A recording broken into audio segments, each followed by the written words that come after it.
আজকে আমরা সাল্লাল্লাহু আলাইহি ওয়াসাল্লামের শৈশবের খুব সুন্দর একটি ঘটনা বর্ণনা করব। হযরত হালিমা রাদিয়াল্লাহু তাআলা ছিলেন হযরত মুহাম্মদ সাল্লাল্লাহু আলাইহি ওয়াসাল্লামের দুধমা। হালিমা রাদিয়াল্লাহু তাআলা বলেন, যেদিন থেকে মুহাম্মদ আমার জীবনে আসে তখন থেকে আমার জীবন বরকতে ভরে যায়। তিনি এতই বরকতময় ছিলেন যে তার নামও রেখেছিলাম বরকতময়। হালিমা রাদিয়াল্লাহু তাআলা বলেন, একবার খরা হয়েছিল, জীবজন্তুরা না খেয়ে মারা যাচ্ছিল, কিন্তু আমার বাচ্চারা যেখানে ছাগল নিয়ে যেত সেই ছাগলগুলো ভরপেট খেয়ে আসতো। এই অবস্থা দেখে গ্রামের মানুষ তাদের বাচ্চাদের বলতে লাগলো, হালিমার বাচ্চারা যেখানে ছাগল চড়ায় তোমরাও সেখানে যাবে।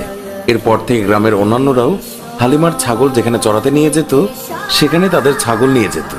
হালিমার ছাগল এবং গ্রামের অন্যান্য মানুষের ছাগল একসঙ্গে চড়ানো হতো, কিন্তু গ্রামের মানুষজন লক্ষ্য করলো যেখানে হালিমার ছাগলেরা পেট ভরে খাচ্ছে কিন্তু ছাগলের পেট ভরছেই না।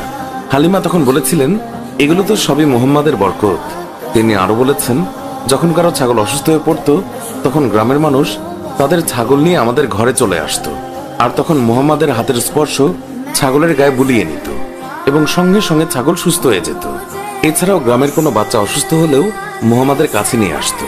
মুহাম্মাদের নরম হাতের স্পর্শে বাচ্চারাও সুস্থ হয়ে যেত। একদিন হালিমার মেয়ে বললেন, মা, আমি মুহাম্মাদকেও ছাগল চড়াতে নিয়ে যেতে চাই।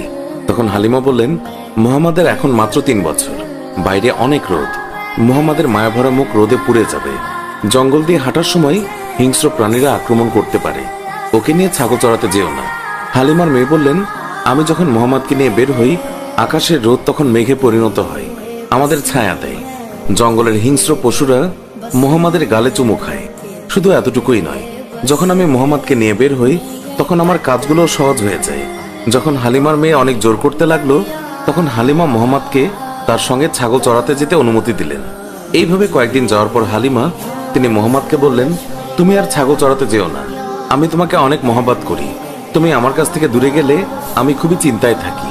এরপর একদিন হালিমার মেয়ে কাঁদতে কাঁদতে বাসায় ফিরলেন। হালিমা কান্নার কারণ জানতে চাইলে মেয়ে বলে, তাদের একটি ছাগল শিয়াল ধরে নিয়ে গেছে। এই কথা শুনে হালিমাও কান্না করে দেয়। শিশু আজকে আমরা সাল্লাল্লাহু আলাইহি ওয়াসাল্লামের শৈশবের খুব সুন্দর একটি ঘটনা বর্ণনা করব। হযরত হালিমা রাদিয়াল্লাহু তাআলা ছিলেন হযরত মুহাম্মদ সাল্লাল্লাহু আলাইহি ওয়াসাল্লামের দুধমা।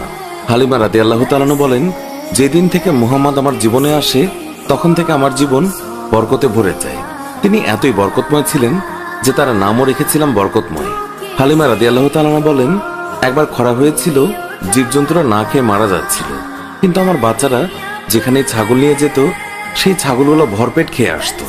এই অবস্থা দেখে গ্রামের মানুষ তাদের বাচ্চাদের বলতে লাগলো, হালিমার বাচ্চারা যেখানে ছাগল চড়ায় তোমরাও সেখানে যাবে।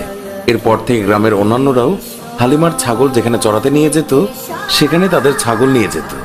হালিমার ছাগল এবং গ্রামের অন্যান্য মানুষের ছাগল একসঙ্গে চড়ানো হতো, কিন্তু গ্রামের মানুষজন লক্ষ্য করলো যেখানে হালিমার ছাগলেরা পেট ভরে খাচ্ছে কিন্তু ছাগলের পেট ভরছেই না। হালিমা তখন বলেছিলেন, এগুলো তো সবই মুহাম্মাদের বরকত। তিনি আরো বলেছেন,